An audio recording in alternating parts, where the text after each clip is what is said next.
আসসালামু আলাইকুম। আজকে পড়ে শোনাবো আরও টুনটুনি ও আরও ছোটাচ্ছু বইয়ের ৫ নম্বর পর্ব। রাতের খাওয়াটা খুব ভালো হলো।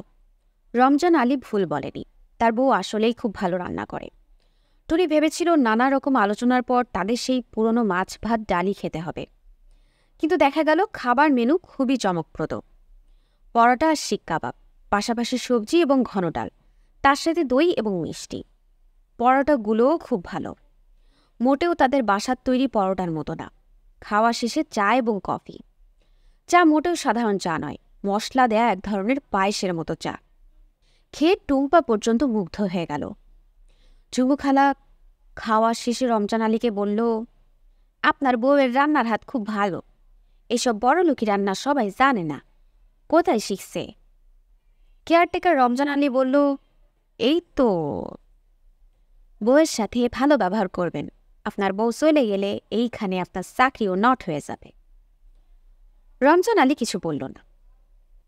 খাওয়ার পর সবাই আবিষ্কার করল কারও কিছু করার নেই, শুধু বুদ্ধিমান টুম্পার কাছে মোটা একটা গল্পের বই আছে। সে মশারির ভিতরে ঢুকে সেটা মন দিয়ে পড়ছে। অন্যরা ঘরের ভিতরে এদিক সেদিক একটু হাঁটাহাঁটি করল। টেলিভিশনটা চালু করার চেষ্টা করল। খুবই আবছাভাবে বিটিভির চাষবাস সংক্রান্ত একটা অনুষ্ঠান মাঝে মাঝে শোনা গেল, কিন্তু সেটা দেখে সময় কাটানো সম্ভব না। শান্ত কিছুক্ষণ গজর গজর করল, তারপর বিছানায় গিয়ে শুয়ে পড়ল। রমজান আলী সবার ঘরে পানির বোতল আর গ্লাস দিয়ে চলে যাওয়ার সময় ছোটাছুকে বলে গেল, এখানে লোডশেডিং হয় দিনের বেলা, রাত্রে কারেন্ট যায় না। ছোটাচু বলল, গুড। যদি কারেন্ট চলে যায় আর মোমবাতি লাগে, সেজন্য মাঝখানের ঘরে টেলিভিশনের উপরে রেখে গেলাম মোমবাতি আর দিয়ে সেলাই। ছোটাচু জিজ্ঞেস করলো, মাঝখানের ঘরে কেন? রমজান আলী মুখ কাচুমুচু করে বলল, কয়দিন আগে একজন মোমবাতি দিয়ে মশারিতে আগুন লাগিয়ে দিয়েছিল, সেজন্যে। ঠিক আছে, আমরা এখন ঘুমিয়ে যাব। রাত্রে ভূত যদি উৎপাত না করে ঘুম থেকে ওঠার কোনো প্ল্যান নাই। মশারির ভেতর থেকে শান্ত বলল, আমি আমার ব্যাট নিয়ে শুয়েছি, ভূত আসলে এমনি এমনি ছেড়ে দিব না। রমজান আলী বলল, আপনাদের চিন্তার কোনো কারণ নেই, ভূত বলে কিছু নেই। যদি সেটা থাকে, সেটা হচ্ছে মানুষের মনে। ছোটাচু বলল, আমার মন নিয়ে কোনো সমস্যা নেই। আমি গেলাম, আপনারা ভিতর থেকে দরজায় সিটকেনি দিয়ে দেন। জুমু খালা নিচে নেমে দরজায় সিটকেনি দিয়ে প্রত্যেকটা দরজা জানালা পরীক্ষা করল। দরজাগুলো বন্ধ, জানালায় শক্ত লোহার শিক। ফাঁক দিয়ে ভূত চলে আসতে পারলেও চোর ডাকাত আসতে পারবে না। যখন সবার মনে হলো নিশুতি রাত হয়েছে, তখন সবাই বিছানায় ঘুমোতে গেল। ছোটাচু অবাক হয়ে দেখল ঘড়িতে মাত্র রাত 10টা বাজে। সারাদিন জার্নি করে এসেছে বলেই হোক, রাতে ভালো খাবারের জন্যই হোক, কিংবা ভূতের ভয়েই হোক, সবাই বেশ তাড়াতাড়ি ঘুমিয়ে গেল। কতক্ষণ পর কেউ জানে না, সবার আগে ঘুম থেকে জেগে উঠল টুম্পা। কতক্ষণ পর কেউ জানে না, সবার আগে ঘুম থেকে জেগে উঠল টুম্পা। ধুম করে শব্দে মনে হলো বাড়িটা কেঁপে উঠেছে। টুম্পা লাফ দিয়ে উঠে বসে টুনিকে ধাক্কা দিল। টুনি আপু! টুনি জেগে উঠে বলল, কি হয়েছে? কি হয়েছে সেটা আর টুম্পাকে বলে দিতে হলো না, কারণ ঠিক তখন আবার ধুম করে একটা বিকট শব্দ হলো। শব্দের কারণটাও এবারে অনুমান করা গেল। বাড়িটাই টিনের ছাদ, সেই ছাদে কেউ ঢিল মারছে। তৃতীয় ঢিলটা পড়ার পর অন্য সবাই ঘুম থেকে জেগে উঠল। ঝুমু খালা মশারি থেকে বের হয়ে কোমরের শাড়ির আঁচলটা বেঁধে বলল, কোন বান্দির পুলা ঠেলা মারে? টুম্পা ভয়ে ভয়ে বলল, ভূত। ঝুমু খালা বলল, ভূতে কোনোদিন ঢেলা মারে না, ঢেলা মারে মানুষ। ঠিক তখন চতুর্থ ঢিলটা এসে পড়ল। এটার সাইজ নিশ্চয় অনেক বড়, কারণ মনে হলো পুরো বাড়িটা কেঁপে উঠল। সেই বিকট শব্দের সাথে সাথে ছোটাচ্চু আর শান্ত সমান জোরে চিৎকার করে উঠল। তারপর দুপ দাপ শব্দ করে টুনিদের ঘরে ছুটে এলো। শান্ত তার হাতে ব্যাটটা ধরে রেখেছে, আর ছোটাচ্চু 2 হাত দিয়ে তার তাবিজটা ধরে রেখেছে। ছোটাচ্চু ঘরে ঢুকে ভয়ে কাঁপতে কাঁপতে বলল, কোনো ভয় নাই, কোনো ভয় নাই। ঝুমু খালা বলল, হ্যাঁ, কেউ ভয় পাবে না, এটা ভূতের কাম না, এটা হচ্ছে মানুষের কাম, বদ মানুষের গান। ঢেলা মারতে মারতে যখন হাতে বেদনা হবে তখন ঢেলা মারা বন্ধ করে বাড়িতে যাবে। ঝুমু খালার কথা শেষ হওয়ার সাথে সাথে দুটা বড় বড় ঢিল এসে পড়ল ছাদে। আর হঠাৎ করে ইলেকট্রিসিটি চলে গিয়ে চারিদিক অন্ধকার হয়ে গেল। শান্ত চিৎকার করে বলল, কারেন্ট চলে গেছে। ছোটাচুক কাপা গলায় বলল, জানি, অন্ধকার চারিদিক। হ্যাঁ দেখেছি। শান্ত ভয় পাওয়া গলায় বলল, এখন কি করব? লিভিং রুমে টেলিভিশনের উপরে মোমবাতি আছে। ঝুমু খালা বলল, সবাই চলো, মাঝখানের ঘরে সবাই একসাথে থাকি। ছোটাচ্চ বলল, হ্যাঁ হ্যাঁ হ্যাঁ হ্যাঁ, সে সবাই একসাথে। সবাই হাতড়াতে হাতড়াতে এগোতে থাকে। এর মাঝে টুনি অন্ধকারের মাঝেই তার ব্যাগটা নিয়ে নেয়। এর মাঝে তার দরকারি জিনিসপত্র আছে। মাঝখানের গিয়ে সত্যি সত্যি টেলিভিশনের উপরে দুইটা মোমবাতি পাওয়া গেল। মোমবাতির পাশে একটা ম্যাচও রাখা আছে। ছোটাচ্চ মোমবাতি দুটো জ্বালিয়ে ঘরের মাঝখানে বসিয়ে দিল। অন্ধকারে এক ধরনের আতঙ্ক হচ্ছিল। মোমবাতির আবছা আলোতে সে আতঙ্ক না কমে কেমন যেন আরো বেড়ে গেল। দেয়ালে তাদের বড় বড় ছায়া পড়েছে। সেই ছায়াগুলো যখন হঠাৎ হঠাৎ করে নড়তে থাকে তখন নিজেরাই নিজেদের ছায়া দেখে চমকে চমকে ওঠে। সবাই ঘরের মেঝেতে গোল হয়ে বসেছে। ছোটাচ্ছ ডান হাত দিয়ে তার তাবিজটা ধরে রেখেছে। ঝুমুখালা যদিও বলছে এটা ভূতের কাজ নয়, কোনো পাজি মানুষের ভয় দেখানোর চেষ্টা করছে, তারপরেও ছোটাচ্ছ কোনো ঝুঁকি নিল না। শক্ত করে তাবিজটা ধরে রাখল। এভাবে বেশ কিছুক্ষণ বসে থাকার পর হঠাৎ তারা শুনল একটা গাছের ডাল হঠাৎ করে নড়তে শুরু করেছে। খোলা জানালা দিয়ে আবছা আবছা দেখা যায় আশেপাশে সব গাছ স্থির হয়ে দাঁড়িয়ে আছে। শুধু একটা গাছের একটা ডাল ভীষণভাবে দুলছে। ঝুমুখালা বলল, মনে হয় বান্দর।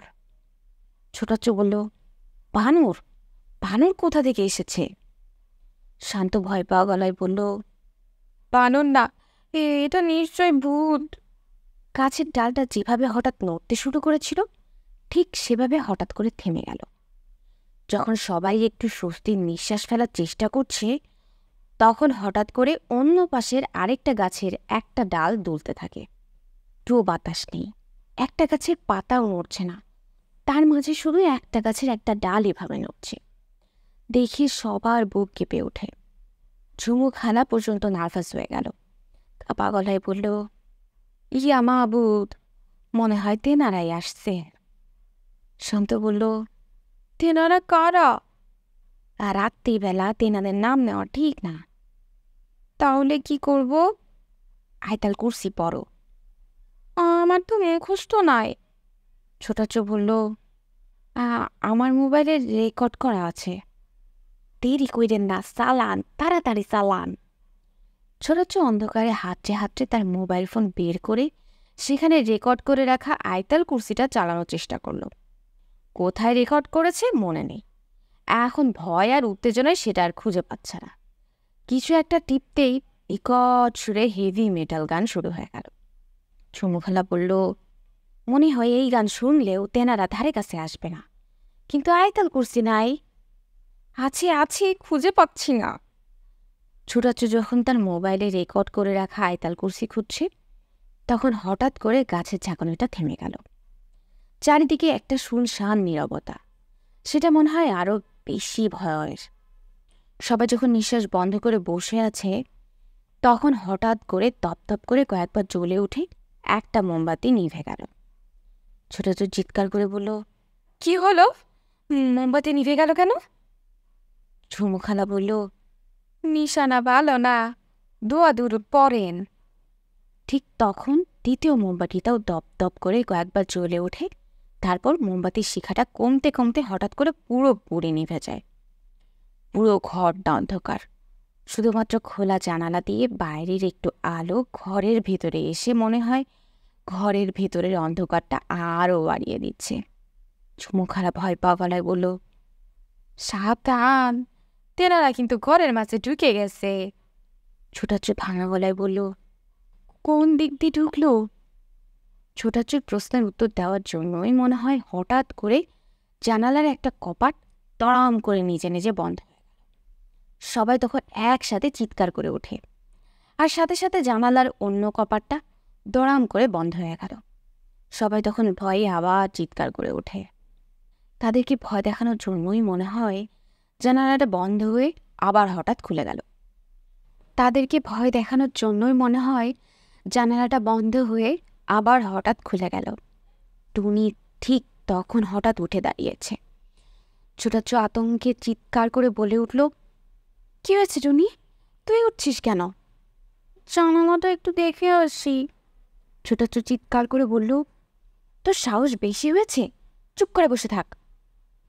চুমু খালা বলল, হ্যাঁ টুনি, চুপচাপ বসে থাকো। তুমি বুঝতে পারতেছ না তেনারা এখন এই ঘরে আছেন? একটা গন্ধ পাচ্ছ না? সত্যি সত্যি ঘরের ভেতরে কোথা থেকে জানি একটা পোড়া মাংসের গন্ধ হাজির হয়েছে, তার সাথে ধূপের মতো একটা গন্ধ। চুমু খালা ফিসফিস করে বলল, মরা পোড়ার গন্ধ, শ্মশানে এরম গন্ধ হয়? ইয়া মাবুদ, এখন যে কি হইব? ছোটাচ্ছ তখন ভাঙা গলায় বলল, আমার মনে হয় ভালো করে রিকোয়েস্ট করলে চলে যাবে। শান্ত জিজ্ঞেস করল, কাকে রিকোয়েস্ট করলে? যিনি ঘরে এসেছেন। তাহলে রিকোয়েস্ট করো, দেরি করছো কেন? ছোটাচ্ছ কেসে একটু গলা পরিষ্কার করে বলল, হে বিদেহী আত্মা, আমরা না বুঝে আপনাদের আবাসস্থলে চলে এসেছি। আপনাদের শান্তিপূর্ণ জীবনে আমরা বিরক্তি সৃষ্টি করেছি, সেজন্য আমরা আন্তরিকভাবে দুঃখিত এবং লজ্জিত। আমরা আপনাদের কথা দিচ্ছি, ভোরের আলো ফোটার সাথে সাথে আমরা আপনাদের এই আশ্রয়স্থল ছেড়ে চলে যাব। আপনারা আমাদের ক্ষমা করুন, আমাদের মার্জনা করুন। আমরা আর কখনোই আপনাদের জীবনে অনুপ্রবেশ করব না। আপনারা অনুগ্রহ করে আমাদেরকে আর ভয়ভীতি দেখাবেন না, আমাদের প্রতি ক্রোধ প্রকাশ করবেন না, আমাদের প্রতি ক্ষোভ প্রকাশ করবেন না, প্লিজ। ছোটাচ্ছ নিঃশ্বাস নেওয়ার জন্য একটু থামল। ঠিক তখন সবাই একটা কান্নার শব্দ শুনতে পেল। ইনিয়ে বিনিয়ে কাঁদছে, ইনিয়ে বিনিয়ে কাঁদছে। সেই কান্নার শব্দ বাইরে থেকে আসছে না, এই ঘরের ভেতর থেকেই আসছে। মনে হচ্ছে ঘরের এক কোনায় একটা কমবয়সী মেয়ে বসে ব্যাকুল হয়ে কাঁদছে। ঘরের সবাই পাথরের মতো স্থির হয়ে গেল। কান্নার শব্দটা একটু থেমে যায়, তারপর আবার শুরু হয়ে যায়। ইনিয়ে বিনিয়ে করুণ একটা কান্না। সেটি শুনলে বুকের মাঝে কেমন যেন ফাঁকা ফাঁকা লাগতে থাকে।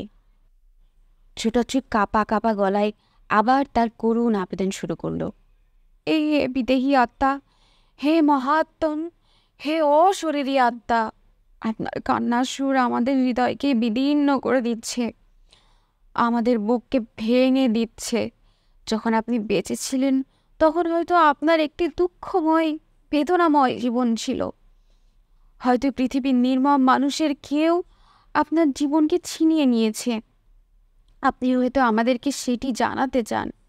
হে অশরীরী, হে বিদেহী। ছোটাচ্ছু যখন করুণ স্বরে ভূতের কাছে তার আবেদন করে যাচ্ছে, তখন টুনি টুম্পাকে ফিসফিস করে বলল, টুম্পা, তোর ভয় লাগছে? টুম্পা ফিসফিস করে উত্তর দিল, হ্যাঁ। কতটুকু? অনেক। ভয় পাবি না, ভয়ের কিছু নাই। কেন? আমি এখন এই ভূতটাকে ধরব। টুম্পা একটু অবাক হয়ে বলল, ধরবে? কিভাবে ধরবে? প্রথমে খুঁজে বের করতে হবে কোথা থেকে কান্নার শব্দ আসছে। আয় আমার সাথে। আমার ভয় করছে তিনি আপু। ভয়ের কিছু নাই, আয়। টুনি আর টুম্পা যখন কান্নার শব্দ কোথা থেকে আসছে দেখার জন্য পা টিপে টিপে এগিয়ে যাচ্ছে, তখন ছোটাচ্ছুর সাথে সাথে শান্তও ভূতের কাছে আবেদন করতে শুরু করেছে। সে অবশ্যই ছোটাচ্ছুর মতো এত সুন্দর ভাষায় বলতে পারে না, তার কথাগুলো অনেক চাচা ছোলা, কিন্তু ভূতের মনকে নরম করার জন্য মনে হয় যথেষ্ট। ঘরের কোনায় একটা বেসিন। টুনির মনে হলো এই বেসিনের কাছাকাছি কোনো জায়গা থেকে শব্দটা আসছে। বেসিনে কান পাততেই পুরো ব্যাপারটা আবিষ্কার হয়ে গেল। বেসিন থেকে পানি যাওয়ার যে পাইপটা রয়েছে, কান্নার শব্দটা আসছে সেখান থেকে। শুধু যে কান্নার শব্দ তা নয়, একটু আগে যে মাংস পোড়ার গন্ধ পাওয়া যাচ্ছিল সেটাও এখান থেকে আসছে। হঠাৎ এই পাইপটার নিচে যেখানে গিয়েছে সেখানে কেউ একটু আগে মাংস পুড়িয়েছে, সাথে ধূপের গন্ধের জন্য একটু ধূপও দিয়েছে। এখন ভয় দেখানোর জন্য মুখ লাগিয়ে কান্নার শব্দ করছে। মানুষটি কে হতে পারে সেটাও মোটামুটি অনুমান করা যায়। নিশ্চয়ই রমজান আলীর লাজুক বউ। এমনিতে লাজুক, কিন্তু রাতের বেলা ভয় দেখানোর সময় তার লাজুক ভাবটা কেটে যায়। টুনি টুম্পাকে ফিসফিস করে বলল, নিচে থেকে এই পাইপের মুখ লাগিয়ে কেউ একজন কান্নার শব্দ করছে। সত্যি? হ্যাঁ সত্যি, শুনতে পাচ্ছিস না? শুনতে পাচ্ছি। এখন তাকে ধরবো। কিভাবে ধরবে টুনি আপু? এখনই দেখবি। টুনি তখন অন্ধকারের মাঝেই হাতড়ে হাতড়ে একটা বোতল বের করলো, টুম্পার হাতে দিয়ে বলল, দে এটা ধর। টুম্পা সাধারণত টুনিকে কিছু জিজ্ঞেস করে না, কিন্তু এবারে জিজ্ঞেস না করে পারল না। এর ভিতরে কি টুনি আপু? রং, 1000 পাওয়ার রং। যদি কারো গায়ে লাগে সেটা পুরো 1 সপ্তাহ থাকে। সত্যি? হ্যাঁ, টকটকে লাল। কি করবে এটা দিয়ে? এই পাইপ দিয়ে ঢালবো। একটু একটু করে ঢাললে হবে না, একসাথে ঢালতে হবে, যেন নিচে হুড়হুড় করে একসাথে বের হয়। যে কান্না শব্দ করছে তার মুখে যেন লাল রং লেগে যায়। কিভাবে একসাথে ঢালবে? টুনি একটু চিন্তা করে বলল, একটা মগ থাকলে ভালো হতো। বাথরুমে মগ আছে। টুনি বলল, তুই দাঁড়া, আমি নিয়ে আসি। না টুনি আপু, তুমি থাকো, আমি নিয়ে আসি। ভয় পাবি না তো? অন্ধকারে টুম্পা ফিক করে হাসলো, বলল, না টুনি আপু, এখন আর ভয় লাগছে না। ছোটাচ্চা শান্ত যখন করুণ গলায় তাদের ক্ষমা করার জন্য প্রার্থনা করছে, তখন টুম্পা অন্ধকারে পা টিপে টিপে বাথরুমে গিয়ে মগটা নিয়ে এলো। টুনি তখন সেই মগে 1000 পাওয়ারের সেই পাকা রংটা ঢেলে নিল। তারপর বেসিনের কাছে দাঁড়ালো। যখন কান্নার শব্দটা খুব ভালোভাবে আসছে, তখন টুনি হঠাৎ করে পুরো মগ ভর্তি রংটা ঢেলে দিল। যতক্ষণ রংটা পাইপের ভেতর দিয়ে নিচে যাচ্ছিল ততক্ষণ কান্নার শব্দটা বন্ধ থাকলো, কিন্তু নিচে হুড়হুড় করে বের হওয়ার পর আবার শব্দটা শোনা গেল। তবে এবারে সম্পূর্ণ ভিন্ন শব্দ। কোনো একজন নারী কাতর কণ্ঠে আর্তনাদ করে উঠল, হাই খোদা, এটা কি? এটা কি হইল? কি বের হয় এখান থেকে? আমার মুখে কি লাগলো? টুনি তখন তার ব্যাগে হাত ঢুকি 6 ব্যাটারির একটা বিশাল টর্চ বের করে সেটা জ্বালিয়ে দিতেই ছোটাচ্ছ শান্তর করুণ আবেদন থেমে গেল। চুমু খালা বলল, টর্চ লাইট। টুনি বলল, হ্যাঁ। ছোটাচ্ছ বলল, তোর কাছে এত পাওয়ারফুল একটা টর্চ লাইট আছে আর তুই আমাদেরকে বলিসনি কেন? আমরা অন্ধকারে বসে আছি। ছোটাচ্ছ, যদি ভূত ধরতে চাও তাহলে আমার সাথে চলো। কি বলছিস তুই পাগলের মতো? ছোটাচ্ছ, তুমি নিচে গেলেই দেখবে। আমি যাচ্ছি, তোমরা চাইলে আসো। টুম্পা কম কথা বলে, উত্তেজনায় সে পর্যন্ত বলে ফেলল, হ্যাঁ ছোটাচ্ছ, ভূতের মুখে রং লাগানো হয়েছে, এখন খালি ধরতে হবে। তোরা কি বলছিস আমি কিছু বুঝতে পারছি না। তোমাকে পরে বোঝাবো, আমাদের হাতে সময় নাই। আমরা গেলাম। চুমু খালা, তুমি যাবে? চুমু খালার সাহস ফিরে এলো, বলল, 100 বার যাইব। ভূতের বাচ্চা ভূত, বান্দির বাচ্চা বান্দিকে আমি কিলিয়ে ভর্তা হবে নাই। তুমি শান্ত ভাই আর ব্যাগটা নিয়ে নাও, হাতে একটা অস্ত্র থাকা ভালো। যখন ছোটাচ্চা শান্ত দেখল সত্যি সত্যি অন্য সবাই ভূত টপতে যাচ্ছে, তখন তারাও পিছু পিছু নেমে এলো। দরজা খুলে বের হয়ে বিশাল টর্চ লাইটটা নিয়ে সবার আগে টুনি, তার পিছনে টুম্পা, তারপর চুমু খালা, আর সবার পিছনে শান্ত আর ছোটাচ্ছু প্রায় দৌড়াতে দৌড়াতে রমজান আলীর বাসার দিকে ছুটতে থাকে। বাসাটা অন্ধকার, দেখে মনে হয় সবাই ঘুমিয়ে আছে। টুনি জানে সবাই এখন এখানেই আছে এবং খুব ভালোভাবেই জেগে আছে। টুনি দরজায় ধাক্কা দিয়ে বলল, রমজান চাচা, দরজা খুলেন তাড়াতাড়ি। ভেতরে কোনো শব্দ নাই। টুনি তখন আরও জোরে জোরে দরজা ধাক্কা দিল, বলল, দরজা খুলেন। এবারেও কেউ দরজা খুলল না। ঝুমু খালা তখন হুঙ্কার দিয়ে বলল, দরজাটা খুলেন, তা না হলে কিন্তু খবর আছে। টুনি বলল, পুলিশে খবর দিলে কিন্তু আপনার বিপদ আছে। ঝুমু খালা বলল, বিপদ মানে? মহা বিপদ। বাঘে শুলে হয় 18 গা, পুলিশে শুলে হয় 36 ঘা। এবারে মনে হলো ভিতরে একটু খুটখাট শব্দ, একটু ফিসফিস কথাবার্তা শোনা গেল। টুনি বলল, শুনেন, আমরা সব কিছু জানি। মেয়ে সুইচে আমি 1000 পাওয়ার রঙের গুঁড়ো লাগিয়ে এসেছি। আপনারা যখন সেটা অফ করেছেন তখন হাতে রং লেগেছে। যতই ধোয়ার চেষ্টা করেন সেই রং আর উঠবে না। যুবু খালা বলল, মজাটা টের পাবে তখন। শান্ত তার ব্যাগটা দিয়ে মাটিতে 2-4 ঘা দিল। টুনি বলল, দরজা খুলেন, আমরা আপনাদের কিচ্ছু বলবো না, শুধু এক নজর দেখতে চাই। উপর থেকে আমি বেসিনে লাল রং ঢেলে দিয়েছি। আপনাদের যিনি পাইপে মুখ লাগিয়ে কাঁদছিলেন তার মুখে লাল রং লেগে গেছে। আমি জানি, যতই সাবান দিয়ে ধোয়ার চেষ্টা করেন এই রং আর উঠবে না। উঠবে না, সোডা দিয়ে সিদ্ধ করলেও উঠবে না। টুনি বলতেই থাকলো, কাপড় শুকানোর দড়ি টেনে কিভাবে গাছের ডাল নাড়িয়েছেন সেটাও আমরা জানি। জানালার কপাটে দড়ি লাগিয়ে কিভাবে নিচ থেকে এটা খুলেছেন আর বন্ধ করেছেন সেটাও আমরা জানি। কাজ শেষ করে আপনারা দড়িটা টেনে সরাতে পারেন নাই, তার কারণ আমি দড়িটা উপরে পেঁচিয়ে রেখেছি। ছোট অবাক হয়ে টুনির মুখের দিকে তাকিয়ে রইল। ধ্রুবখানা দরজায় লাথি দিয়ে বলল, এখন দরজা খুলে এই দড়ি আপনাদের কোমরে বেঁধে থানায় নিয়ে যাব। পাইছেনটা কি?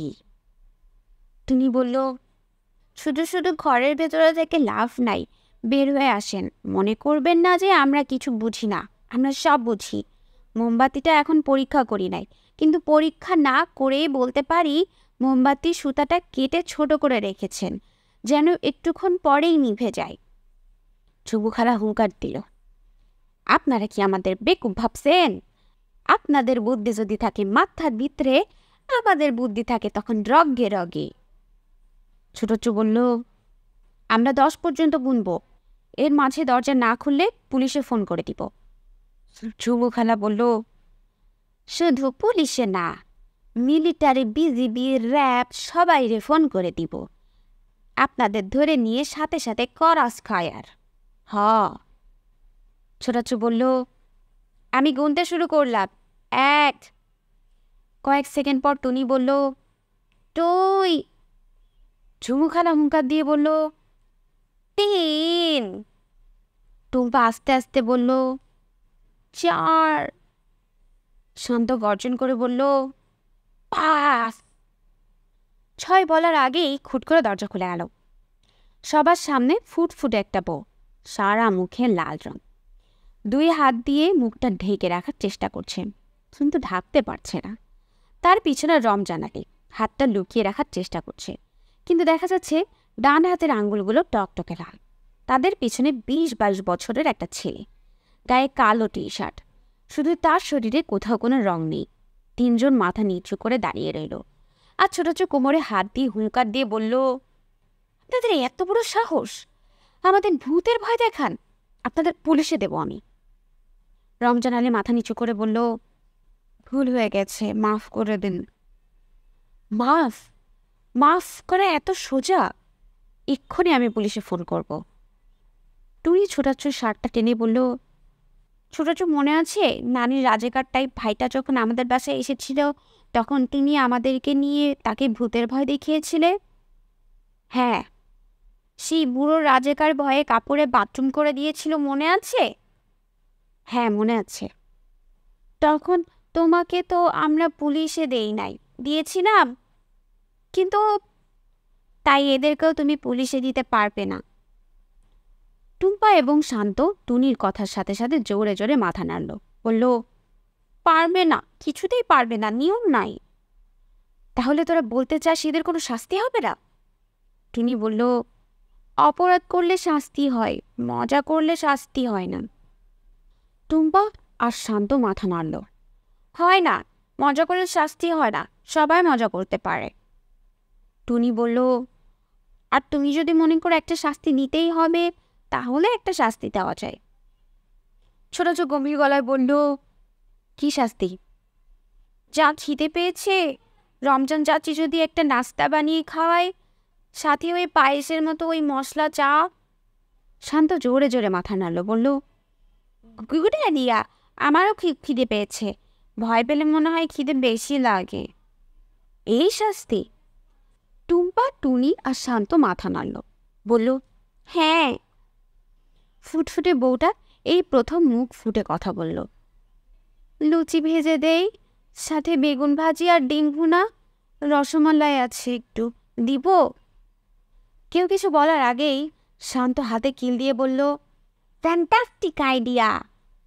চুমুখালা বউটিকে বলল, আমি যখনই লুচি ভাজি কেমন জানি করা হয়ে যায়, নরম হয় না। তুমি আমাকে শিখাবা কেমন করে নরম লুচি ভাজতে হয়? বউটি ফিক করে একটু হেসে বলল, আসেন। ছোটাচ্ছ টুনি, টুম্পা, শান্ত যখন রমজান আলীর বাড়ি থেকে বাগান বাড়ি থেকে ফিরে যাচ্ছে, তখন ছোটাচ্ছ বিড়বিড় করে বলল, সব কিছু বুঝলাম, একটা জিনিস শুধু বুঝতে পারলাম না। টুনি জিজ্ঞেস করল, কি বুঝতে পারলে না? কেন এরা সবাইকে ভূতের ভয় দেখায়? মিনিট 30 পর যখন লুচি, বেগুন ভাজা, ডিম ভুনা, রসমালাই আর পায়েসের মতো মশলা চা সবাই মিলে খাচ্ছে, তখন একটু একটু করে সবাইকে ভূতের ভয় দেখানোর কারণটা জানা গেল। রমজান আলী আর তার বউয়ের এই বাগান বাড়ি ছাড়া থাকার কোনো জায়গা নেই। খবর পেয়েছে মালিক এটা বিক্রি করার চিন্তা করছে, তাই তারা ভেবেছে যদি এই বাগান বাড়িটাকে ভূতের বাড়ি হিসেবে দাঁড়া করানো যায়, তাহলে হয়তো অন্য কেউ কিনতে রাজি হবে না। সেই জন্য যখনই কেউ আসে, তারা একবার ভূতের ভয় দেখিয়ে দেয়। ফিরে গিয়ে ছোটাচ্ছু তার ক্লায়েন্টকে রিপোর্ট দিল যে এই বাগান বাড়িতে কোনো ভূত নেই, তবে বাড়িটা এমন একটা পরিবেশে আছে যে এটাকে ভূতের বাড়ি হিসেবে পরিচয় দিয়ে উৎসাহী দর্শকের ভূত দেখার অভিজ্ঞতার জন্য ভাড়া দেওয়া যেতে পারে। কেউ যেন নিরাশা না হয়, খুব সহজেই ভূত দেখানোর ব্যবস্থাও করা যেতে পারে। আইডিয়াটা বাড়ির মালিকের বেশ পছন্দ হয়েছে। কিভাবে করা যায় সেটা নিয়ে ছোটাচ্ছুর সাথে আলোচনা করেছে। ছোটাচ্ছুর ধারণা, রমজান আলী, তার বউ আর শালার একটা পাকাপাকি ব্যবস্থা করা যাবে। ভূতের বাড়ি দেখতে যাওয়া নিয়ে আর কোনো লাভ হয়েছে কিনা কেউ জানে না, শুধু টুনির বিশাল লাভ হয়েছে। ছোটাচ্ছু যখনই কোনো কিছু নিয়ে গড়িমসি করে, তখন টুনি বলে, ছোটাচ্ছু, দেব সবাইকে বলে, তুমি কিভাবে তোমার তাবিজটা ধরে বলছিলে, হে বিদাহী আত্মা, হে অশরীরী।